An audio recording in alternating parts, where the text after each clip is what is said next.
You're listening to Keith Engle, the host of TGI Sports Talk on the National Streaming Sports Roku channel. Football season is here, and SeatGeek is my go-to for buying tickets. Now with SeatGeek, every single ticket is backed with their buyer guarantee. We've all had plans change, and when you can't make it to the big game, SeatGeek has you covered. They're the only ticketer that allows you to return your tickets ahead of the event for credit with SeatGeek swaps. So when things come up, I know that my tickets won't go to waste. So what are you waiting for? Download the SeatGeek app to maximize your possibilities and shop live events with confidence. Good morning, everybody.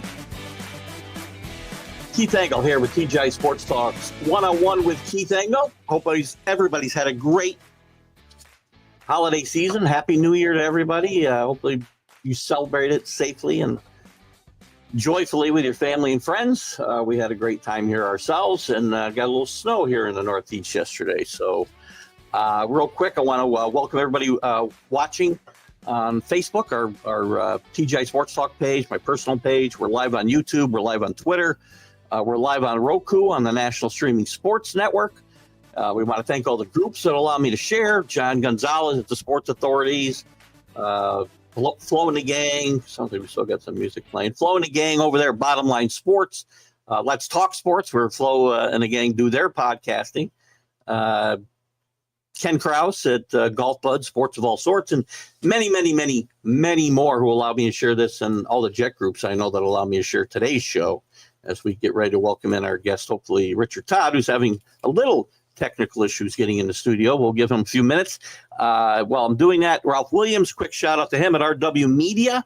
Ralph does some great stuff out of Pittsburgh, including the Sports Corner that he does every Tuesday from 4 to 6 p.m. Eastern with Smokin' Jim Frazier. Great stuff they do, and they got a nationwide footprint as well. Been a guest there several times, always enjoyed myself. What else? Shout out to my guest from last week, Don Beebe, former wide receiver with the Buffalo Bills and Green Bay Packers. What a great inspirational conversation we had with Don. Had a lot of fun, and check out the books that we chatted about. And next week we'll have Tony Collins, former Patriot running back, one of my favorites for sure. Today's guest, as I said, and I'm going to give Richard a couple more minutes. I know he's probably listening to me on the phone right now. We're trying to get him in the studio. If that fails, I will disconnect my soundboard and try to do this on the phone.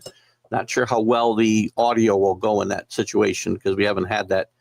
We may have done it one time. I feel like we might have done it with Louis Tion like 5 years ago, but we'll see. But Richard Todd will be my guest. Richard, long-time NFL quarterback, great player in college with the great Bear Bryant at Alabama. Followed some great quarterbacks there, and both there and in the NFL. And interestingly, he followed two guys, one named Joe Namath you might have heard of, and another named Kenny Stabler. He followed them both at Alabama later on, obviously, and then in the NFL to fill both those players' shoes. So a little rough go maybe to get started, but Richard ended up having a really good career in my mind, not being a Jet fan, but watching those teams play a lot back in those days. We didn't have a lot of options as far as watching games, so I rooted for Richard. Richard played well once getting his feet under him. He got this team to the playoffs a few times, so a championship game, and we'll talk about some of the shenanigans that might have gone on there. But Richard was a very good player. Later played with the Saints and the great Bum Phillips down there, and then went on to a career in finance, interestingly enough. So I don't see Kenny Stabler. Good grief. That would be a real scoop if we had Kenny Stabler on today. Richard Todd, I'm waiting for. That would be something to be expected. Let me see. I'm going to try this. Look, I'm assuming. I'm assuming you're having trouble getting in here, Richard. So I'm going to try. Email you sent. Oh, you don't see the email? Damn. I try to send it again because I just kind of got home here. So It looks like I might have misspelled it as well. We're going to keep trying to get Richard in, so bear with us. If you didn't hear, Richard actually enjoyed that Kenny Stabler full talk, because I just love to offend people, apparently. Let's see. So I misspelled the email, I can see already. This is how Keith works under pressure. Richard dot Todd at Raymond. Yeah. James. RaymondJames.com. right. We're still trying to get him in there. So you guys bear with me. I promise you it will be worth it. Okay. How come you're not, what'd I do this time? Come on, Keith, what are you doing? Oh, okay, that doesn't work. Why does it keep wanting to put in an F at the end of this? I have no idea. Just send, would you please? Let me, God, killing me. That won't let me put anything but the wrong one in.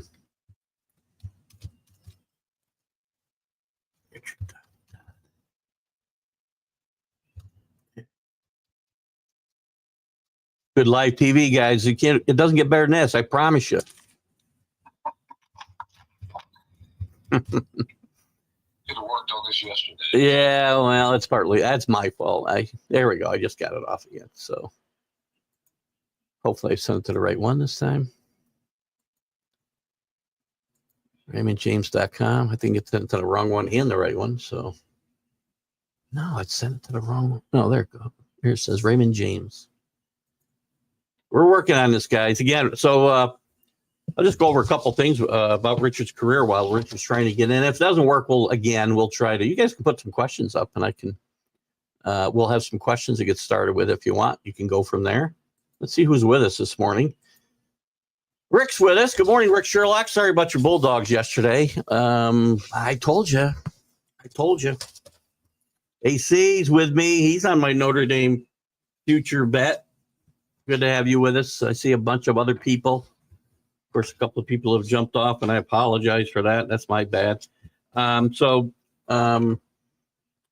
Richard does I can't wait till we get Richard in, because I know he grew up in Alabama, and one of the things I'm going to find out from Richard, if he ever had any thoughts of going anywhere but Alabama before he joined Bryant there. Had a great career, never lost a game in the SEC.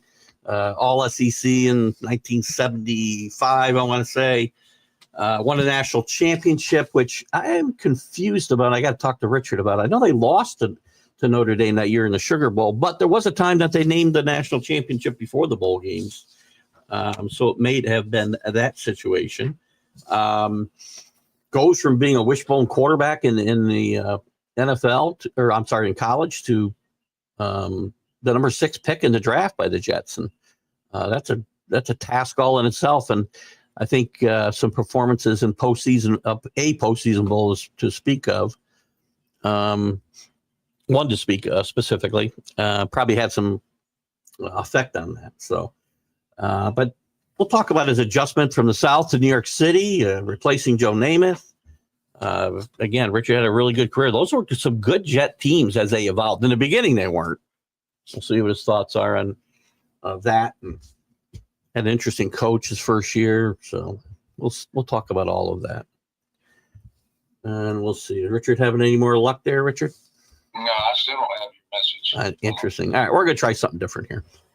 All right, this is not something I normally do, and I need Rick or AC or whoever's still with me live.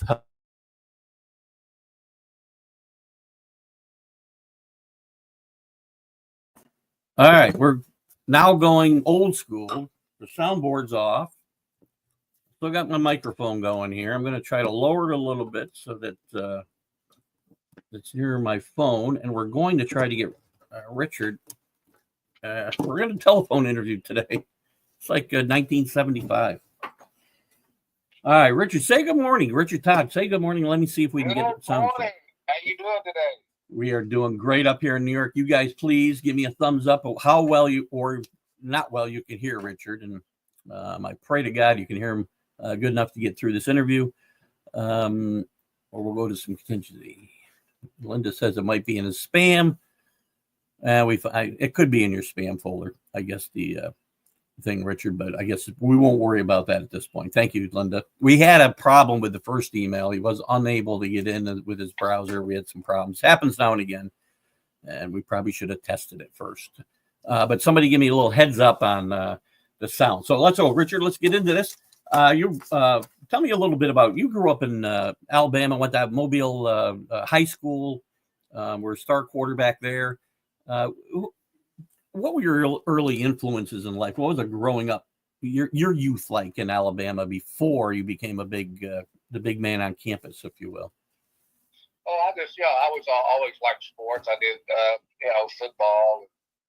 It's funny, I still stutter, but back then, so I didn't want to be, so I could run okay, so I wanted to be a wide receiver. So we go to practice first day, and then the guy that's going to be quarterback, he informs the coach that his father's moving out of town and he's got to leave. So they line everybody up to see who could throw the ball the best, and I could throw the ball the best. So that's how I ended up at quarterback my freshman year. Interesting. Yeah, played at Davidson High School, which was, we had a pretty good team. We probably won 8 or 9 games each year. Went to the playoffs, I think, my senior year. We didn't fare that well. But anyway, and then I actually committed to Auburn. Pat Sullivan, that was the year of Pat Sullivan and won the Heisman, and Terry Beasley, and they threw the ball quite a bit, and Alabama was just running the wishbone. That was like the first year they ran it with Terry Davis. That was actually the second year they ran it with Terry Davis, and so bottom line is I just wanted to play for Coach Bryant, so I decommitted and went to Alabama. We won the national championship in 1973, and that was when there was an AP Associated Press and a UPI, United Press. Oh, the split national championship. Yeah, and UPI came out before the bowl games, and we were 10-0, 11-0, or whatever, and so was Notre Dame. When we played the bowl game, they beat us by points. So they got the AP, and we got the UPI. Well, that's the way they did it back then. It's a much better system now, I guess. Well, yeah, most of the time. It depends on – Alabama may not think so this year, but they didn't back it up very good the other day. We'll talk a little bit about that in a second. Talk about your adjustment going to good morning, Danny Fuller. Sorry, we're on the – just so you guys all know, we've got Richard on the phone, Richard Todd on the phone, former Alabama Jet Saint quarterback, and we're going to talk a little bit about his career, and we're kind of flying by the seat of our pants, and I do understand we can hear okay, so that's a good thing. As you go to Alabama, what's it like getting there and playing for a living legend, basically, in Bear Bryant? And I know that, it wasn't like you had won that. They won a national championship your first year, but they had won some bowl games in a few years. And what was it like going to Alabama again, that playing for such a mythical figure, if you will? Well, you're a freshman and coming up. He's your coach. That's basically. I think the older you get and away from the game, especially since he's passed away, you think about how lucky you were to play for such a guy. He was a great coach, great communicator. Scared me to death. Like I said, I used to stutter when he come around the huddle and all this stuff. So, but no, it was a great play with Coach Brown. But we had lost like I guess 6 or 7 bowl games in a row. So he changed. We were going to the Sugar Bowl to play Penn State my senior year. So he changed things around. So we usually went, if we played on Saturday, we'd go down there Thursday and practice, light practice on Friday and play the game on Saturday. So he changed it around since we had lost like so many in a row. And we went down there like a week before. So we go down there a week before. So there's curfew Monday night, Tuesday night. And they called curfew Wednesday night, but we didn't think that they would actually check, but they did. And you know how the rumor mill goes. We're at breakfast, and Coach Bryant hadn't been at breakfast the whole time there. So that they checked. So anyway, he got up and later on, Mal Moore, who was the athletic director, he became the athletic director, and he's passed away, God bless his soul, but he was my quarterback. So he said there were 22 of us out late for curfew and 11 starters. So we all kind of stuck together anyway. That's one good thing. But he had little sayings. He had little sayings about everybody. And he said, I don't know what I was going to do.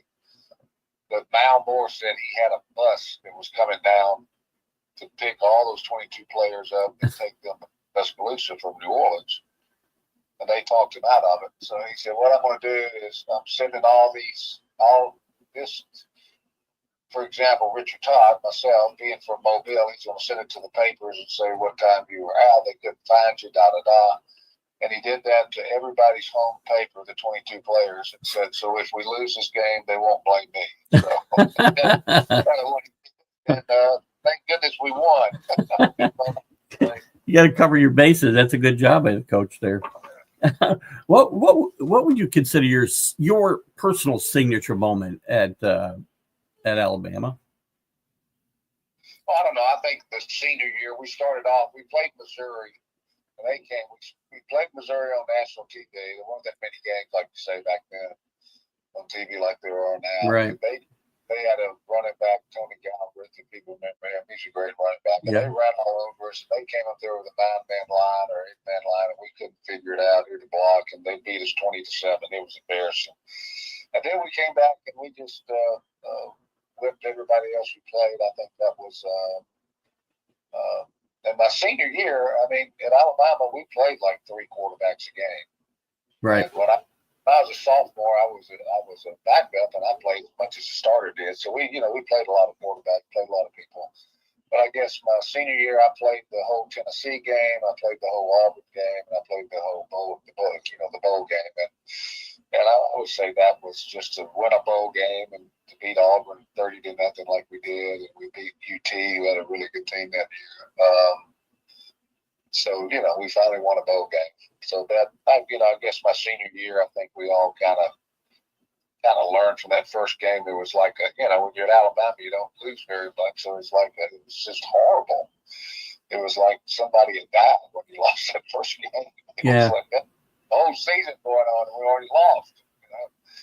It's kind of a bad situation. I was going to say, I mean, playing in Alabama, especially that time frame, and even now, after the Saban, during and after the Saban era, it had to be a lot of pressure week after week. Did the players feel that type of pressure, or was it more of the fans? And I mean, were you able to put that aside? Yeah, I think it's just more the fans and stuff. And there's nobody. Usually, most athletes are more critical of themselves than anybody. So, there's a lot of soul searching doing on my part for that game, and I'm sure a lot of soul searching for a lot of the players on the team. So we just, we just worked together and got better. You can't worry about the fans. I mean, especially a quarterback. If you win, they love you. If you lose, it's your fault. So you know how that goes. Yeah. Well, you didn't have. I'm sure the local media. I'm sure the local media was really abundant, but you didn't have the national news on daily. You didn't have Paul Feinbaum every day at 3:00, either ripping you or praising you. So it had to be a little different then. Yeah. Well, Paul likes to stir it up no matter what. He does. Have you been on with Paul at all? Do you know Paul? Yeah, I've met him. I think I've been on there one time. Yeah. He's kind of an afternoon. I'm 71 and still working, so I don't try to listen to a show when I can, but there's a country music station I like a lot better. I can understand that. I like country myself. You talked about Bear Bryant and being scared to death of Bear Bryant. Did that change? Did you have a relationship with Coach Bryant there then or later? Oh yeah, he was really interesting with myself and Marty Lyons. We're on the team with the Jets. Marty's 4 years younger than me, so we were on the team for 4 or 5 years together. And Coach Bryant. It was always kind of neat because they had a Hall of Fame or something, and Keith came up to it every year, and he invited us up, and and he would call us direct.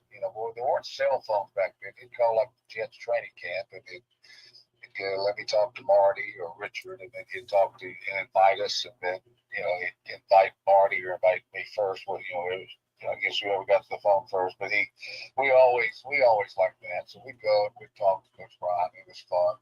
Coach Moore, I really developed a great relationship with him. I miss him a lot. He became the athletic director down there. My son played golf. My son was on the golf team down there, and he's the head coach of Kentucky right now. This is his second year on the job as a head coach of University of Kentucky. And we used to go, Mal would come out and go to the golf tournaments. We always had one in Tuscaloosa. He'd come, we'd talk. But I had a great relationship with Mal. That's cool. And it's funny because it took forever, it seemed. I mean, there was a decent one stretch with Gene Stallings, but it took forever, it seemed, to replace Coach Bryant. And I guess you can never replace Coach Bryant, but like 10 years. Yeah, I know. Like 20 years, really, when you think about it, before Nick Saban got there. How would you compare those? I mean, I've said a lot on my shows. I do a college football show that Nick Saban is the GOAT and replace Bear Bryant as the GOAT. Maybe you can't do it. It's probably not fair. You're much closer to that situation, obviously, with maybe some bias towards Coach Bryant. But what are your thoughts comparing those two legends?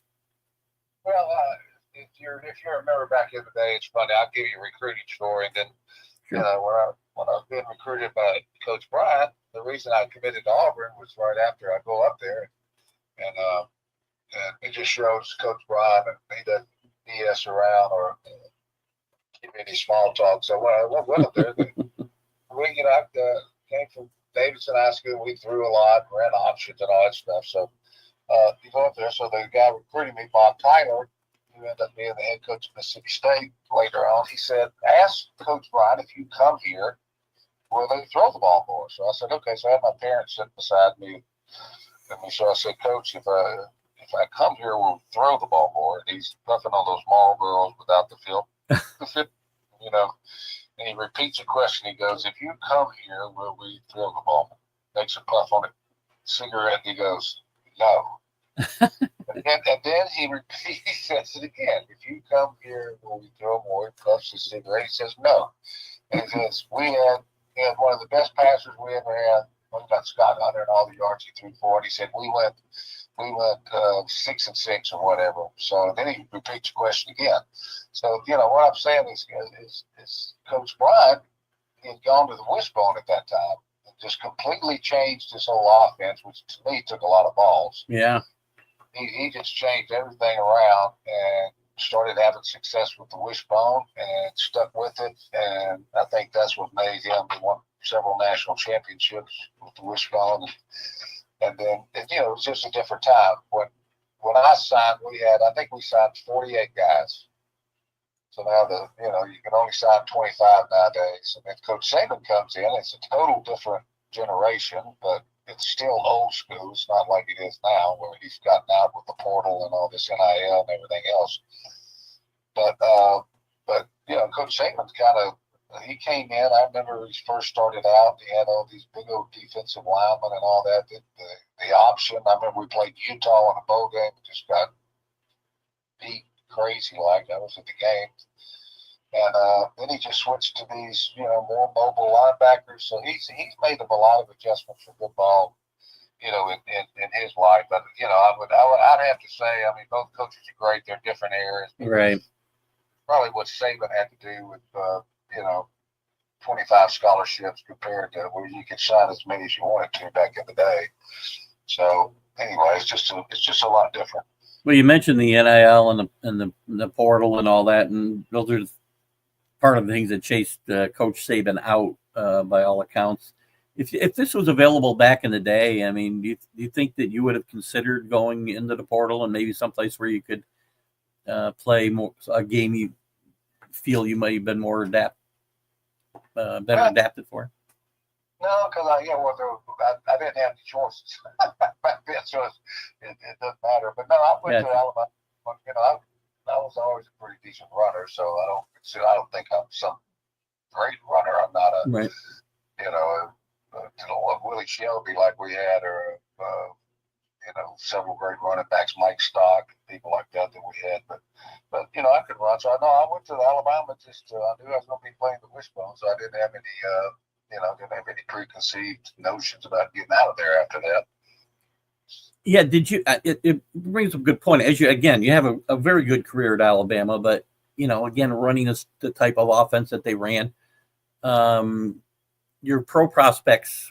I watched an interview. This is how I figured this out last night. I watched an old interview where you were talking about the Senior Bowl. You were at the Senior Bowl actually, as an honorary captain, I think, and talking about how much importance those bowl games, which don't seem to have quite the importance today with the combine and all the film on players, obviously, on TV every week. But did you feel you were going to get drafted before that Senior Bowl appearance, and talk about that? How would that affect you? I have a lot of stories on that one. So the main thing is, all right. So back in there, 1976, 75, I guess. Yeah. The Senior Bowl was 76 Senior Bowl. So back then, you had the choice of either going to the Senior Bowl or you could go to the Hula Bowl. I've never been to Hawaii in my life. We've been further to gone to Tampa, I think, and the beach, because my mother had relatives down there. So I didn't, I got invited to both. And then I got a call, and it was Coach Bryant, and he said, "You need to come talk to me." And I said, "Okay." And so I went over there, and he said, "You haven't replied to the Senior Bowl." I said, "Well, Coach, I'm from Mobile. I've been there all my life. I was going to go to the Hula Bowl." And he goes, "No, you're not." He goes, "You're going to the Senior Bowl because that's where you're from. You need to go there." And he called the guy up. I forgot the guy's name. He said, "Joe or whatever, I got Richard Todd right here. He's ready to take to the Senior Bowl." So I said, "Yes, sir. I'm coming to the Senior Bowl." it was probably the greatest thing Coach Bryant ever did for me, actually, because my senior year this is the whole team. We threw an average of like 6 times a game. Right.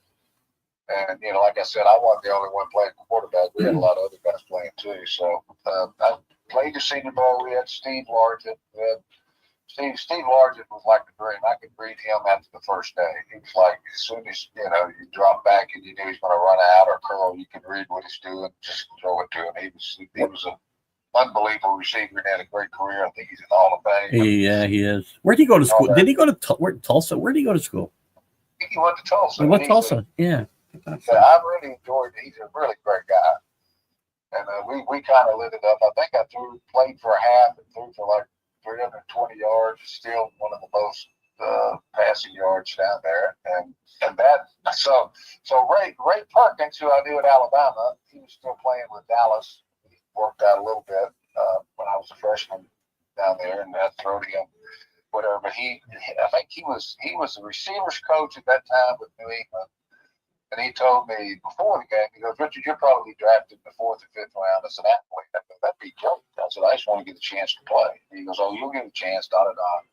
And then after the game, he came up and said, "Forget what I said." And then I couldn't believe it. And back then the draft was nothing. I mean, it wasn't like it is now. It's a spectacle, and it's right. Right. Everybody's got their different colored suits they wear. And it's kind of crazy. But so I remember the morning of the draft, Lou Holtz calls up and said, "I'm about to pick you. We're not going to have any trouble signing you." I go, "No, sir." Then hung up the phone and went back to bed. It was like 8 o'clock, 9 o'clock. And then I got a call from the guy in the Tuscaloosa News in the afternoon, "Congratulations." I said, "About what?" He goes, "You were the 6th player picked." I go, "I was?" I had no idea. I said, "Well, that's really cool, I guess." Oh, even Lou Holtz didn't even tell you where you got picked. He just told you we picked you. No, I knew that they picked kind of early, but I didn't follow. I wasn't like knew who picked first and who picked third. And who picked sixth. I had no idea. So I was just hoping to get drafted. So when you get to New York, I mean, you didn't know you knew they were picking high. Did you know that it was kind of as big a mess as it was when it got there? And by the way, I go to the NFL. I don't mean this as a slight on Lou Holtz because he's a great college football coach, but that year was kind of a nightmare for the Jets, and I know Jet fans don't remember it that well. What was it like? It was horrible. I got a lot of stories about that, but so you get drafted by the Jets and you go up there. And the reason I got drafted, I think, a lot with the Jets was because of Joe. Because Joe Namath and I, we met. He'd come in the summers of my sophomore year. We started working out together, and I developed a friendship with him then. And I'd run routes for him, and we'd go to lunch every now and then. He was a big golfer. I wasn't, so he'd play golf. But we met, sophomore season, junior season, and before the season, the senior season, we worked out the summers all the time. He told him, he goes, go, watch this type kid because he can throw. They just don't throw it that way. So he definitely helped with that. But Lou, it's funny. There's this guy that I worked at Bear Stearns for 25 years before the financial meltdown, and we hired this guy, Wes Pritchett, and he's still a very good friend of mine. In fact, this kid, Marshall Pritchett, just signed with Alabama. He's a tight end. He's 6'6". He's going to be, I think, a heck of a player. But he went to Notre Dame, and he was actually recruited by Mal Moore. He was working at Notre Dame at that time, and he thinks that Lou Holtz is the greatest coach that ever lived. And I said, I don't think this against Lou. I think he's a great college coach. You can't dispute that. But I think in pros, he just wasn't happy. I don't think he had kind of an offense for me and an offense for Joe, and that didn't work out. That wasn't very, very smart. Anyway, but the funny thing is, so for the last game of the year, Lou comes in. We play Sunday. He comes in. So we got one more game. We're playing Cincinnati. He comes in Monday and resigns. Yeah. Right. So Tuesday, we come in and all the owners there, and Lou's there, and he says, "We're getting this thing straightened out." It's funny because I'm a rookie, so I'm sitting in the front seat. And when he said that he's going to resign, actually, like the linemen and some of the old vets stood up and started clapping and said, "You're doing the right thing." Holy cow! Yeah, we're going to stay. I'm going to stay and get it done. These guys are actually moaning. You can hear them go, "Oh no!" Then he comes in and resigns on a Wednesday, and they actually show the plane taking off. Actually, show the plane taking off and lose in the plane. So that was kind of strange. I guess that might answer my next question. I mean, did Lou have the respect of the players given the situation and his background? I don't know. I think he was a coach and people respected him. But what Lou didn't like is it's not a college atmosphere. Yeah. And you'd go, we'd be flying and we'd leave a game. We'd play leave Cincinnati, and there's my dog's making noise. Now if y'all hear something, that's okay. You're good. But so he just didn't like, you board the plane after the game, and there's big old trash cans full of iced down beer and people grabbing the beer, and it's just wasn't, and people smoking in the locker room, smoking cigarettes. It just wasn't his atmosphere, and he's a very successful college coach. Wherever he's gone, he's done well. So yeah, he left to go to Arkansas. I think he did really well there, and eventually ended up at Notre Dame and won a national championship. So he did all right for himself after that, for sure. Yep, and my buddy Wes Pritchett was the captain of that team. He thinks he's the greatest coach he ever saw. Yeah.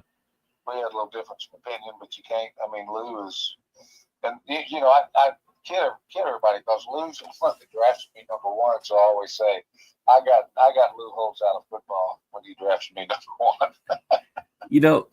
We talked about Lou, and you talked about Joe a little bit too. Your previous relationship with Joe, did it make it easier coming in there you're going to be the guy, replacing New York legend? Did it make it easier, or were the fans hard on you in that regard? Well, the first game of the year we lost. Joe threw 2 interceptions, and the fans are booing Joe. There you go. I'm going like, they boo Joe Namath. What is it? but no, they, you know, in New York, when you're winning, everything's great. When you're losing, it's probably the worst. I guess New York and Philly, probably some of the fans. But the fans are very passionate. They want to win, and we had those good years. You know, they were good. You know, we had good, with the Sack Exchange and Wesley Walker and Bruce Harper, who I still talk to Wes too. And our offensive line, Marvin Powell, and Chris Ward, Dan Alexander, Joe Fields. We had some Jerome Barkham at tight end. Lamb Jones, God bless his soul. He's passed away a couple of years ago. I didn't even know that. Yeah. But we had some really talented teams, and I, play in the championship game. The field, I'm not blaming that how we lost, but it definitely didn't help us. I mean, it was the mud bowl. I couldn't even grip the ball. That's when I found out that I think the NFL uses 23 or 26 footballs, because I asked the refs, like in the second quarter, I go, I can't even grip these balls. And they go, well, we've used every one of them. Sorry. Oh, boy. There's nothing but mud. It wasn't, I threw 5 interceptions. If they could have caught the ball, they could have had 10. David Woodley threw 3. If we could have caught the ball, we could have had 6. They weren't throwing it all over the place like we were. But yeah. You made A.J. Dewey's career that day, I think, right? Yeah, he played at LSU, and his name was A.J. Dewey, and then after that, he became A.J. Dewey. So he got a little French. A little French after that game. Do we think Shula was playing games that day? Wesley had Wesley Walker on a couple of weeks ago. You mentioned Wesley, and he's certain, that Shula deliberately made the field that way because you guys had a lot more speed. Well, after that, there was so much stuff brought about it. It was actually the league that was supposed to take care of that, and they did. All they had to do was turn the pumps on. They had pumps, so they had to turn the pumps on. I think it'd still be wet and muddy, but not like it was. I mean, it was like a cesspool. It was horrible. Did you feel like you'd be back? That's this is not a good loss, obviously, never a good loss. You feel like you would have been back, and do you think you would have beaten the Redskins in that Super Bowl?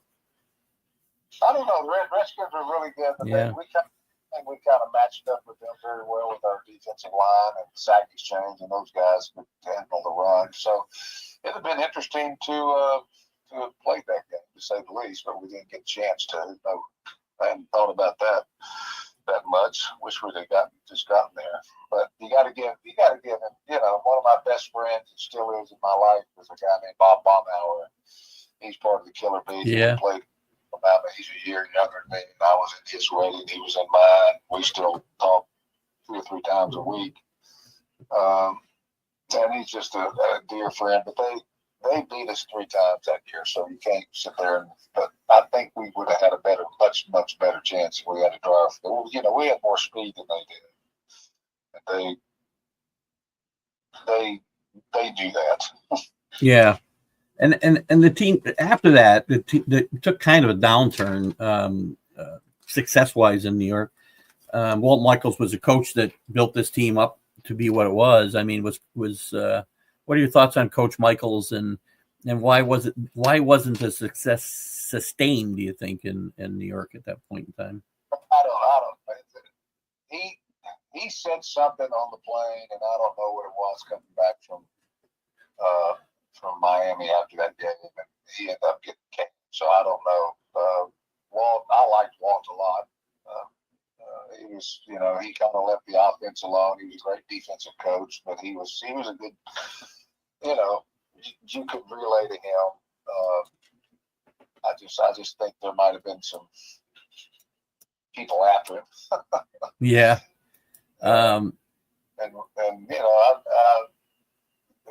Joe Walton kind of took over after that.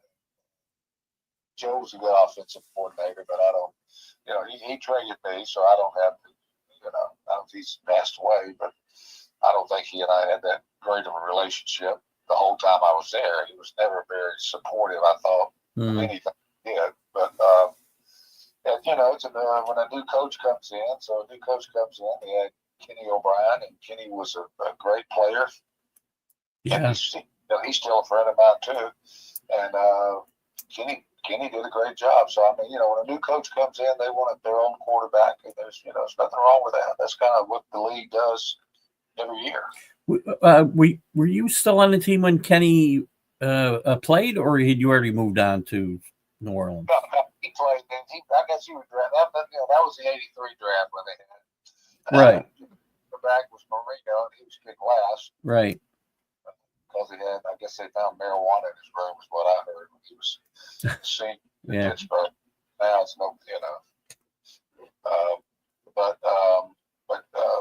that's when they came in. No, so my last year was '83, and they traded me to New Orleans. Then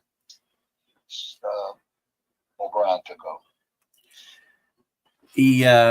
I was going to say, at one point, you were talking about Joe Walton and your relationship with him. I know earlier in your career, going backwards a little bit, when you had some injury issues and maybe struggled a little bit with consistency, and the whole team was struggling with consistency.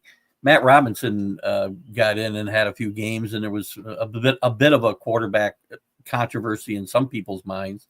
What was that like for you? It's interesting too, because he was at one of your college rivals. I've had Matt on the show, and he spoke very highly of you.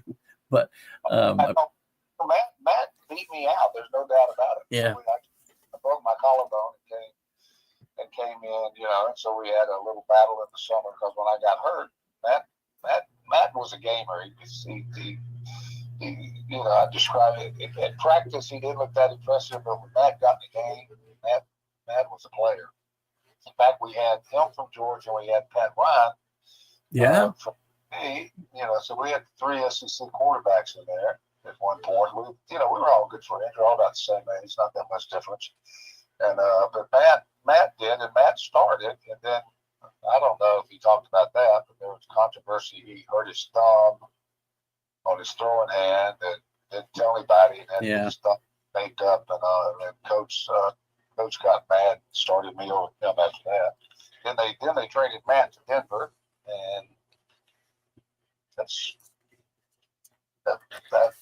he went to Denver, and I think he started a few games there, but I didn't really follow all that after that. Yeah, I had Matt on the show. He's kind of a character, Matt. He was a lot of fun that day.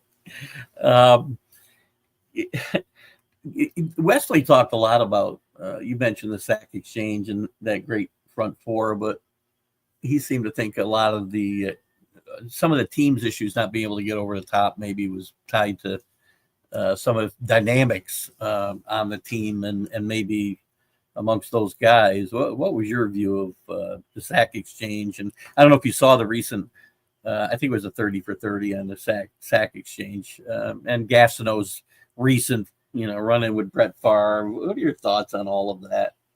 Well, I know that Mark was a great player. He came in one year, I think he was, I don't know, taking steroids or whatever. I'm not saying he was, but he came in, he was 6'4", 290, whatever his height was, 6'4", 6'5", 295, and ran like third fastest 40 time. Yeah.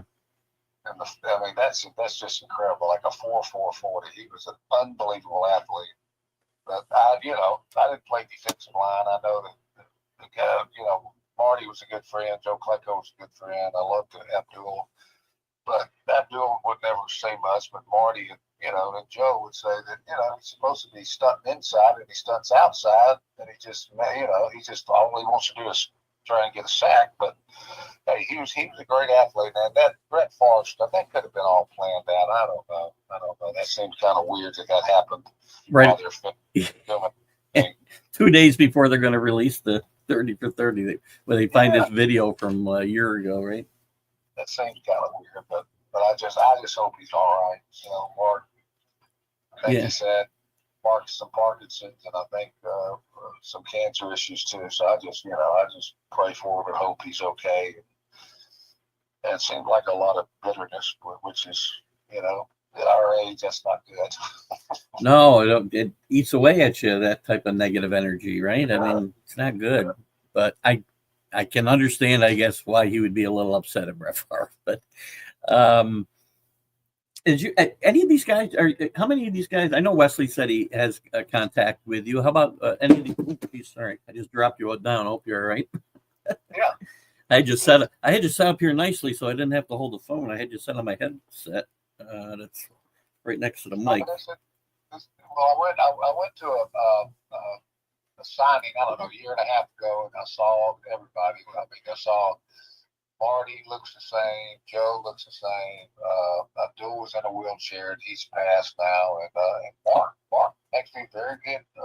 I enjoyed talking to him. I saw O'Brien was there, Kenny was there, Bruce Harper was there. I love Bruce. I probably talked to Bruce more than anybody. A very underrated player on that team, no? Bruce Harper, he's a good player. I think, his nickname is Bo Diddley Hopper is what I call him. He'd go, Big Todd. He's my favorite honky, Big Todd. But Bruce is very underrated. I mean, I think one year he led the league in all-purpose yardage.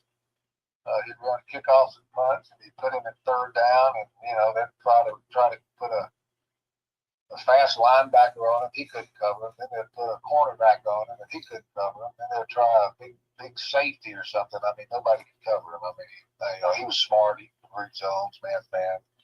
He's one of my favorite targets on third down because he was so quick. Yeah. Very quick feet, just could juke anybody. So that's why he's Bo Diddley. How about Namath? You saw a relationship with Joe today? I guess. I mean, Joe's kind of. I see Joe at some of the Alabama games. I used to go to my kids all went to Alabama. I told them when they were growing up, I said, y'all can go to any school you want to, but the only one I'm paying for is Alabama. With the Bryant scholarship, That was the old players. A lot of people don't realize how Coach Bryant helped the old players and coaches and everybody out. So they always Alabama. I go to all the games, But now just I don't think I went to 2 games last year. The Georgia game and the Missouri game. But I just don't go like I used to. But Joe, I used to see Joe at the games, and they'll fly him in, and 2 or 3 times a year. He's still one of the all-time favorites for Alabama players because he's such a figure, such an icon. Yeah, for sure.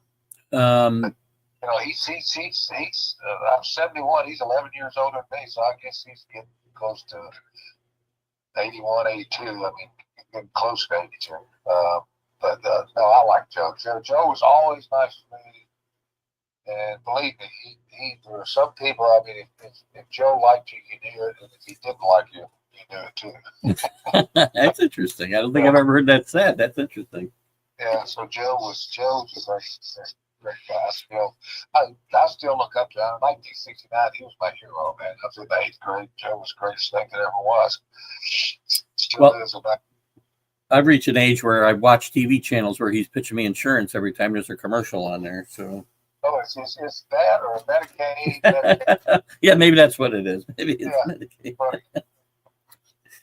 So I guess that's when we know we were starting to get old, right? When we're seeing that stuff. It's funny because we talked about you replacing Namath, who was a legend in New York and a legend at Alabama. And at the end of your career, when you go to New Orleans, you replace another Alabama great and NFL great, another Hall of Famer, and Kenny. I think Kenny finally made the Hall of Fame. Kenny Stabler in New Orleans and played for the interesting Bum Phillips. What was that time like for you in New Orleans? Well, it was totally different than New York. New York, when I came up there, I think it was kind of Joe's time to go ahead and leave. And I think the team that we didn't have a very good team. Our team we had the youngest team in pro football for 5 years. Our team was very young. We weren't very good at all. So Joe kind of, it's time for Joe to leave. Is what it sounded like to me in New York players. Now, Going to New Orleans was completely opposite. I mean, people loved Kenny Stabler. They didn't care if I came or not. And the team was like that. The team, we started off, and I beat them out. They played me, and then the season didn't go along as we liked. And it was tougher on me being in New Orleans. Yeah. Trying to replace Kenny Stabler, but I enjoyed my time there. I mean, Bob Phillips was a great coach. I liked him. I think he relied more on the running game. They had decent receivers, nothing like the Jets had with Wesley and Jerome. We really had some great receivers. They relied more on the running game, so it was more of a run pound kind of thing. So that's what he liked his veterans too. You might have been the youngest guy in that team. Oh, no, we had George Rogers and we had Earl Campbell. Yeah. Our running backs. And Earl used to come in. He'd tell the rookies, he goes, when I was in the Vietnam War, and they would just look at him and believe it. And he said, he spoke about how tough it was, the Vietnam War. And I'm going like, oh my gosh, didn't believe that. That's crap. He was the only 12-year-old in Vietnam, apparently, right? Yeah. Vietnam was. It was funny. That is funny. Your career, I think you spent 2 years in New Orleans. Your career comes to an end. Were you ready to stop playing at that point and move on? Yeah, I was. It was funny because so I decided to go to work at Bear Stearns. I majored in PE at Alabama. I always wanted to coach. And then after, I guess, all those years, I was kind of just do something different than football. And, you had a little money back then. And so, you play in the stock market, talk to some brokers back then. And anyway, so I wanted to go in that direction. So my agent at that time, Gary Bouchard, he set me up to meet with Jeffries, Bear Stearns, a couple other brokerage firms, and I like the Bear Stearns. I like Bear Stearns a lot. They were a great firm. Surprised, the Feds would have just opened the window. Yeah. Everybody was fine for a couple of years, but they didn't. I don't know why they didn't. But Bear Stearns is a great firm. So I got a funny story of that. So 30 years old, and we're on strike, I guess, and I'm thinking to myself, well, my career's about over. I'm not going to be doing this much longer. So I was talking to my agent, so he set me up. So I went to Bear Stearns, and we've been off for a couple of weeks. So I was, I'd always kind of look at the Wall Street a little bit and read that, the journal. But I got a couple of business books, and I'm trying to read that stuff. And I'm nervous as I can be, and I stutter anyway. But Jimmy Kane was head of Bear Stearns at that time, so I go in and we had an interview. So he throws a piece of paper over to me, and I'm going like, "Oh no, what's this?" Because I was nervous, didn't know anything about business. So he started.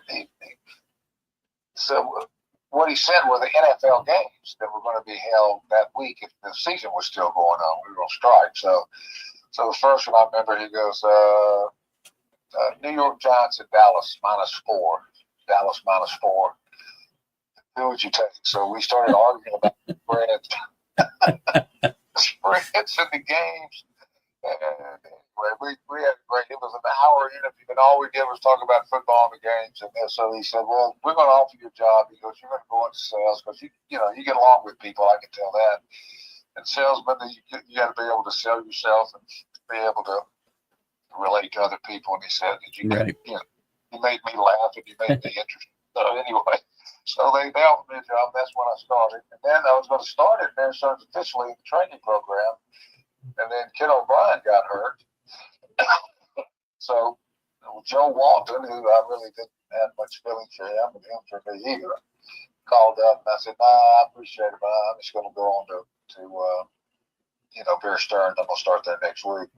So the trainer called up, Bob Reese, who I liked a lot. Bob Reese and I were good friends with the Jets, and the assistant trainer, Pepper Burrows, who I still talk to today. He was head trainer for Green Bay, and he lives in Green Bay.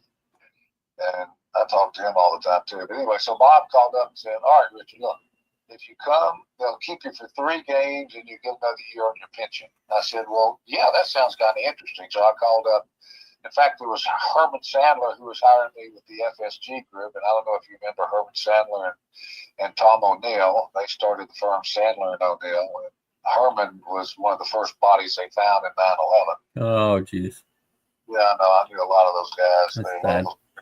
guys went over there. Yeah, that was really sad. But anyway, so Herman said, "Yeah, go on for 3 weeks and get another year on your pension. It's come back in the middle of the training program. You'll go through the other half. So that's what I did. So I got another year on my pension like that anyway. Well, that works out. Yeah. As you look back at your career, I mean, most guys have an interesting answer. They're satisfied. Are you satisfied? Do you think there could have been more? You're never satisfied, but you're fans, and then this is the way of America. You're never looked at as a good quarterback unless you win a Super Bowl. So I mean, how many? There's a lot of really good quarterbacks that never made it to the Super Bowl and didn't win a Super Bowl. But Right. that's how you're judged. That's America. That's fine. But no, I thoroughly enjoyed playing pro football. Like I said, I fooled them a long time. So, Well, listen, you had some really good years there, and yeah, you might. I have no regrets about anything. I wish I could have stayed with the Jets. I would have. I knew all those guys. We grew up together. I'd have backed up Kenny O'Brien. I mean, I think he was a great quarterback. That probably would have been fun. But but back then, you can't pay. The older you get, they got to pay you more. In fact, the most money I made was sitting on the bench at New Orleans. Because of my age and being in the league for so long. And so that's kind of the way it works. But Well, you can make a lot of money carrying a clipboard now. If your arms are right, the Jets might need a new quarterback this year. Or what do you think of the mess that this team is in? By the way, I don't know. Believe me, everybody says I hate the Jets, which is not right. I pull for the Jets every year. I was all excited when Aaron Rodgers got there because I was the same way with everybody else. They said, "Oh, all we need is a quarterback," because our defense was so good. But, right? I mean, Aaron's one of the best quarterbacks in of course, that first game 2 years ago when he got hurt.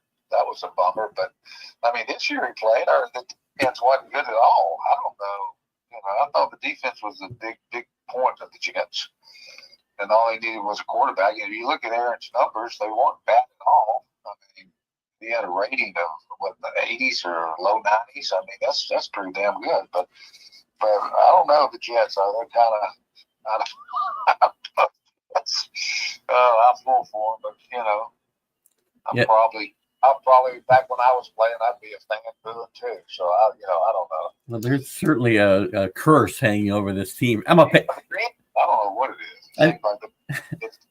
Yeah, I didn't tell you this up front because I was afraid you wouldn't come on the show, but I'm a big Patriots fan and have been since I was a kid. And it's watching what goes on there. It's even painful for me to watch for my Jet fan friends. What goes on, it seems like year after year, good teams just kind of like implode out of nowhere. So well, people got to understand pro football.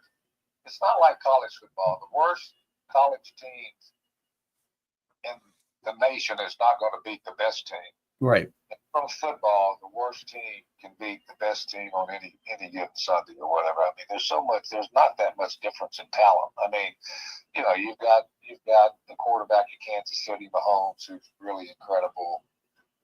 But I think a lot of quarterbacks could win there too. And then, you get that kid from Jacksonville. I thought he's going to be one of the best quarterbacks ever. And they just can't seem to get together down there. But that guy's very talented. So, I mean, you can't say they don't have a talented quarterback. So it's just, I mean, a lot of it's luck. A lot of it's team unity. A lot of it's coaching. And the Jets just seem like they get rid of people left and right. It's hard to build an organization like that. Yeah, I mean, would you think that 81 right now? 81 is one of the high points of the Jets franchise at this point. Not making a Super Bowl, they made a couple of other championship games, but that's as far as they've gotten since '69. It's hard to believe. I know. I had a buddy of mine, Mickey Goldberg. His father his father was a doctor back when I was playing. He said, "You know what I do now? Instead of watching the Jets, I turn on the 1981 season and watch all those games." I said, "You do that sometimes too." You know what? I think that's another sign of getting old, Richard, because I spend a lot of time on YouTube watching football from the 70s as well. It's just a better game. I'm sorry. It just was, in my mind. The college games in a sad state, I think. I don't know. It's on a slippery slope for sure. I mean, I said before the year, with all the change, because I did a lot on my college show, which is more opinion than obviously this interview show, but I tried to put aside all the off the field stuff, all the NIL, and I said if I still feel the energy, because I've always liked college football, I love the NFL. Don't get me wrong, but Saturdays there's so much energy, and the games have such a different feel in college than they do the pros, as I'm sure you can attest to. As long as I felt that, I'd still be okay. And I did feel it this year, and I think part of it was because, the 12-team playoff, all these games seemed to mean a lot more. Every week there was like crazy stuff going on. I'm not sure it can maintain that, though, in the environment that we're in. Yeah, it's crazy. They say that Coach Saban, I talked to, a guy who was on the board of trustees, a good friend of mine still, and he said he talked to Saban after the season and he was all fired up and he ready to get back to work. And then the story I hear, and I don't know if it's true or not, but there are pretty good, people telling me the story. They know what's going on. That he coming back from the Michigan game, not this year, last year, obviously. He said, "All right, you 8 or 9 players that are going to pros. I guess he read them off. Let's come talk." It started 8 o'clock in the morning. They got schedules for them, and they came. And then he went. Coach Saban went to lunch and came back. And there's 30 players lined outside his office. And every one of them wanted to know about playing time and NIL. And that's all they wanted to know. Well, that's when he just said, "Yeah, I'm not doing this." There's been a lot of talk this last few weeks about college football needing a commissioner type position, and that I want to keep saying Lou Saban. I go back to the 70s all the time myself. Nick Saban would be the ideal candidate for that job, but he'd probably have to take a pay cut from TV, I'm guessing. But yeah, well, the thing about it, my son's a golf coach in Kentucky, and he told me that I guess this is the first year. I believe this is the first year that the SEC is doing revenue sharing. Yep. So each SEC team, I think they get 40-something million from TV, but each SEC team get $20.5 million.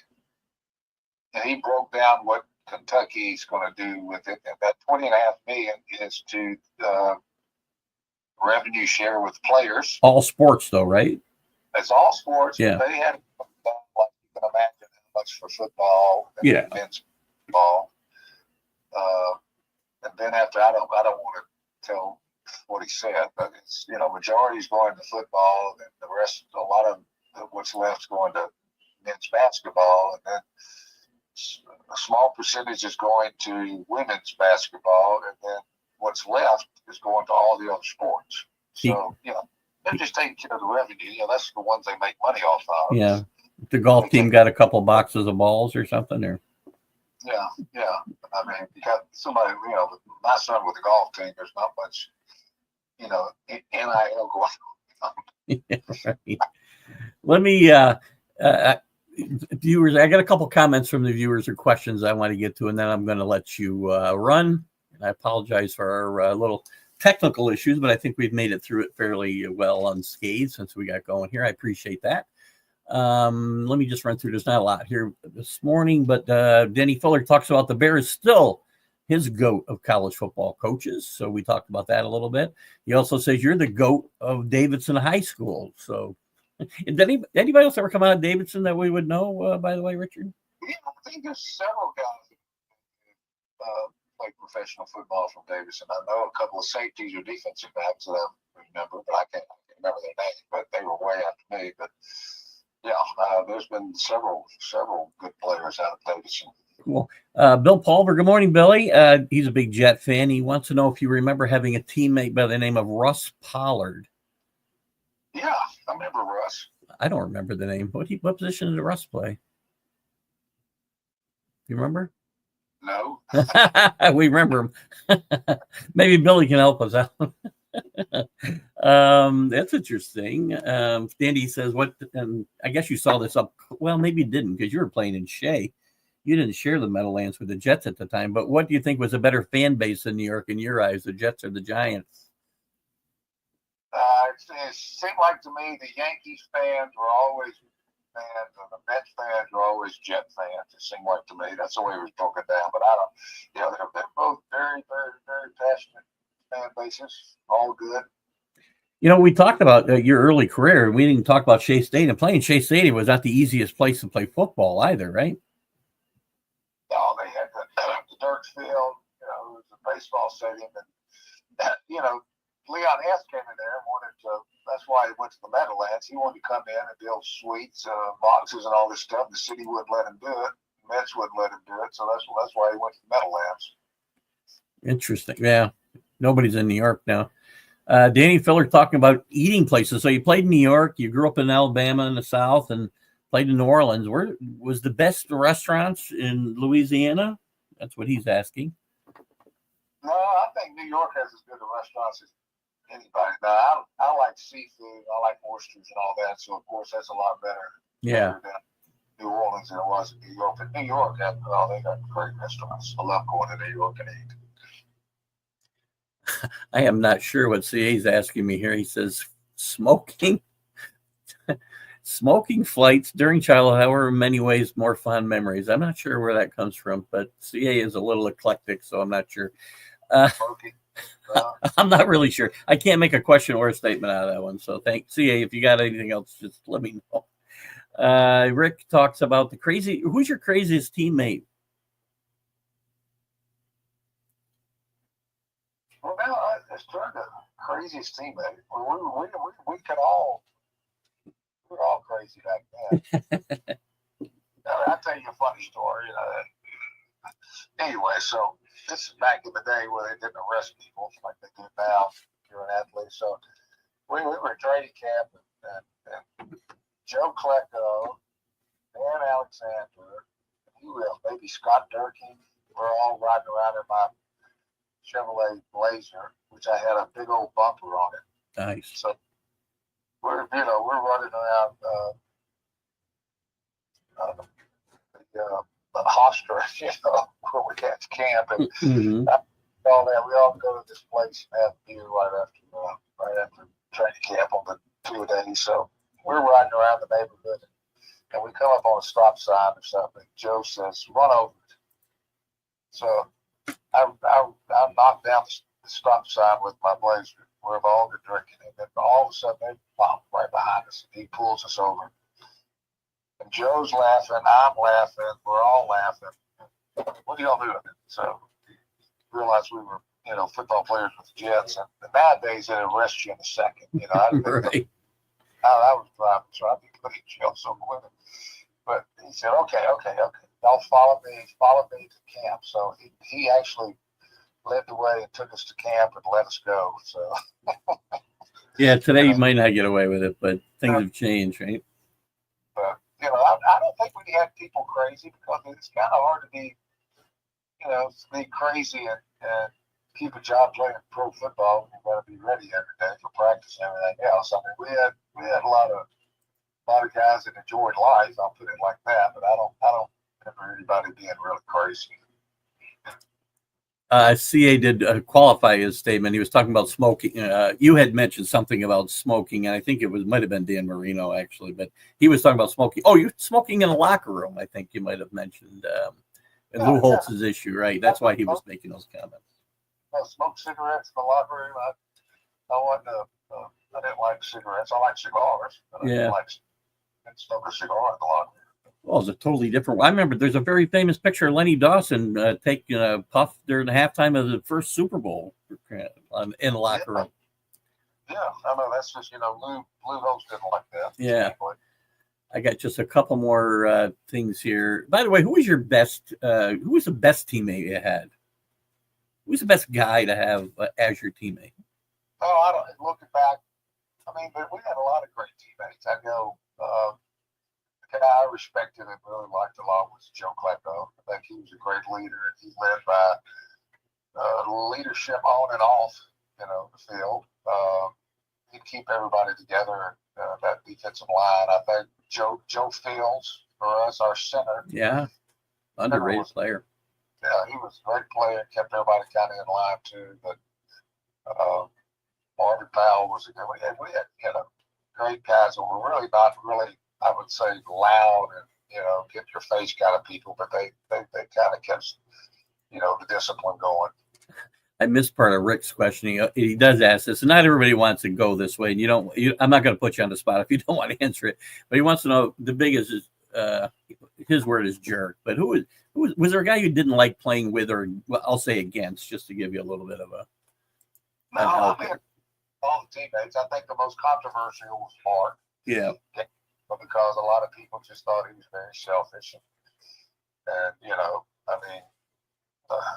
like you say, somebody sacked me and jumped up and started doing the dance, and you wouldn't like that. And it's kind of this is pro football. You respect each other, and it's a hard game. But when you beat the offensive lineman, it's just like me throwing an interception, which I did a lot of. I mean, imagine the defensive back coming over and just dancing in my face, and you got to have a little respect for the other players. Well, probably a lot of the taunting rules have go back to that time. I got nothing against Mark. I just hope he's okay. Yeah, I do too. Michael Gott, just to show you the reach of this show and who you're talking to today, Michael Gott, we have an audience in the UK. Michael Gott participates in the show a lot over there across the pond, and he's here this morning, and he's got a couple of questions for you. What are your thoughts on the college playoff? Do you like the playoff? And who do you like to win, by the way, this year? Do you like the playoff itself? Well, I think they're doing the right thing. I think, I'm an SEC guy, so of course I want every SEC team to be in there. And I think the reason they did it was to kind of get everybody involved, which I think is a good thing. I mean, I didn't think that Georgia would get beat, but I mean, they got beat pretty soundly. I figured they'd go to 16 teams, and it's good to see the different teams in there, and a lot of it's different. I didn't think I thought Alabama should have been in it. Of course, I'm biased, and now looking back, I don't think they should have been in it. So I think the committee did the right thing. I think there has been a bias against the SEC, but so far it's turning out that they were correct. Do you like the realignment in Texas and Oklahoma? And yeah, I think they're going to be like. I guess we were talking about the money. I mean, I've got a friend of mine, Dan Lonergan. We were together at Bear Stearns in the training program. His son, Dylan Lonergan, just transferred out of Alabama. He was a quarterback, and he's going to Boston College. So we were talking the other day, and I told him about Alabama. The SEC teams get $20.5 million to give that to the players, and he said, well, Boston College has $12.5. So that conference, each team gets $12.5 million. So it just shows how much money is in there, and I think these super conferences get more money. The SEC and Big Ten probably get about the same, but do I like the state of college football? No, not really. Yeah. I don't think there's loyalty at all involved anymore. I think it's all money. I'm 71 years old. I'm old school, so I went to Alabama to play football, not to make money. But if I was 21 years old nowadays, or 20, I'd probably be loving it. Yeah, I mean the money's getting crazy. $10 million, $8 million over 2 years. I mean, there's rumors out there that Cam Ewers has been offered $6 million to transfer, which would be a huge tampering issue since he's not in the portal. But and you've got the college. The University of Alabama has a general manager who pays $800,000 a year too. Yeah. So all these teams have to figure out what these guys are worth or whatever. And now they're doing revenue share this year coming up for the players, which is just like pro football. So yeah. They don't have the money pro football has, but they're, it's just kind of a mini pro league is what it is, which I guess that's the way of the times. Now you need a guy to manage the NIL money, or just like the cap specialists in the NFL, right? So yeah. They talk about Saban being a czar, which I'm all for that too, but it's like they've got to get unified because all these conferences have different rules. Yeah. And it's like all different. So how you gonna have one guy who coached Alabama in the SEC telling all these other leagues how the rules have got to be, monitored, and everybody's got to do the same thing, which is, it's hard to get anybody to agree to anything. Good point. I got one last comment here from Michael over in the UK. He says the Jets have always lived in the shadow of the Giants, which is really kind of true. Wouldn't they be better off gaining their independence by having their own facility and identifying in New York? Yes, I totally agree with that. I guess it's just where are they going to do it? I don't know. The real estate and everything is so expensive. I guess just New York around the city. I can't imagine what it would cost to build one of these new type stadiums in the heart of New York City today. It would be astronomical. And back in the day, I loved playing in the Shane because it was different. We were kind of used to it. You get in there in late October, early November, and that wind's whipping, and it's so cold. Yeah. I mean, it's tough on the teams that were coming in. I'm going to ask this question. So I hate dome stadiums because I think playing outdoors is part of football because I'm old school as well. And I think you lose a home field advantage if you're a northern city, like Detroit, for instance, is going to have some home field, but they're not going to play in bad weather. Everybody's going to play in a dome. Do you like the games inside? Well, it depends on the weather. Well, yeah, that's my point. I would love to play Miami in the dome for the AFC Championship game, but they just let that go. That was the biggest lake you ever played in. But no, I don't know. The coldest I have ever gotten playing football, and I was shivering in the huddle, was we played at Philadelphia. It wasn't even snowing. It was a light rain. It was like 34 degrees. And the wind was whipping, and you were wet, and it was cold. And I played in snow, and I played under, 20 degrees, and there's snow, and that wasn't as bad as that. So I mean, there's only been really one game that I couldn't really stand to play in, but most of them, I totally agree. I like playing at shade in November and December. Well, that's not so bad. Listen, Richard, unless I missed it, I can't find a book. You're like the only guy I bring on doesn't have a book to plug. Is there a book that you've written? Are you going to write? No, I'm not going to write. You're not going to write a book? I'm not going to write a book, no. I mean, Don Beebe's got a movie going to come out, for crying out loud. You got to have something going on. No, I don't know. I got 3 great kids, and they're all doing well. That's my book. There you go. That's awesome. I love it. Listen, Richard, I appreciate you coming on today, and I apologize for the difficult circumstances technically this morning, but it seems like I think we've worked it out all right, and I've enjoyed having you on. I hope you enjoyed yourself, and I hope I didn't frustrate you too much this morning.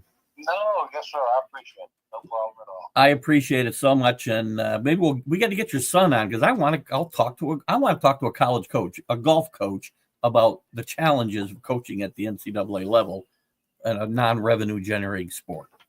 Well, if you got 2 minutes, I got another story for you. Yeah, give it to me. Sure, yeah.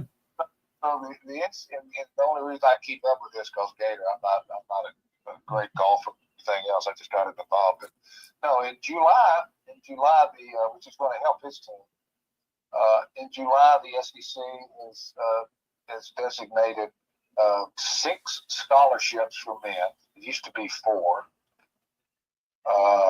Now they get 6, and they can only have 8 people on the team. So in July, like these really good golf teams, example, Auburn won the national championship last year.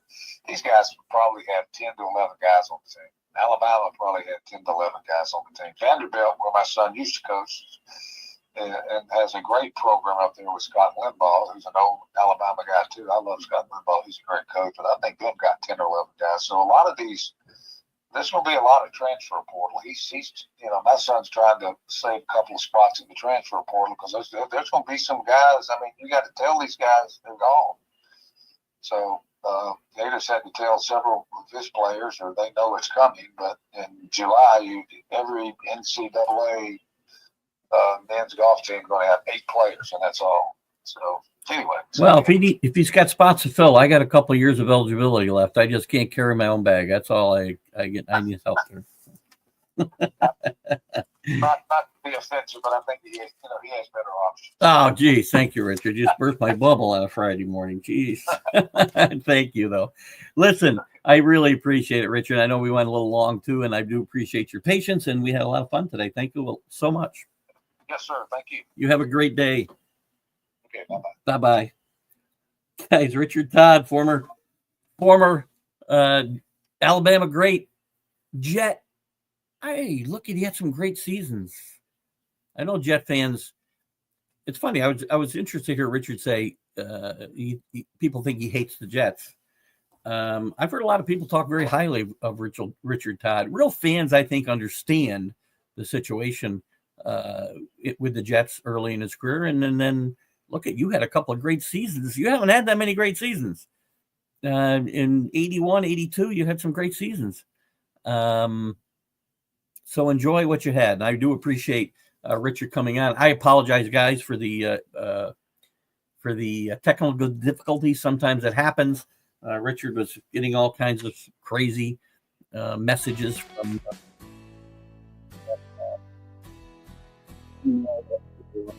whatever. You guys sticking through it, all of you. Thank you, Richard, for your time. Next week's guest on One-on-One with Keith Engle will be Tony Collins, and then we got to get back on the recruiting trail ourselves here. Guys, have a great weekend. Keith Engle for TGI Sports Talks One-on-One. We'll see you later with the NLB update. Bye-bye. You're listening to Keith Engle, the host of TGI Sports Talk on the National Streaming Sports Roku channel.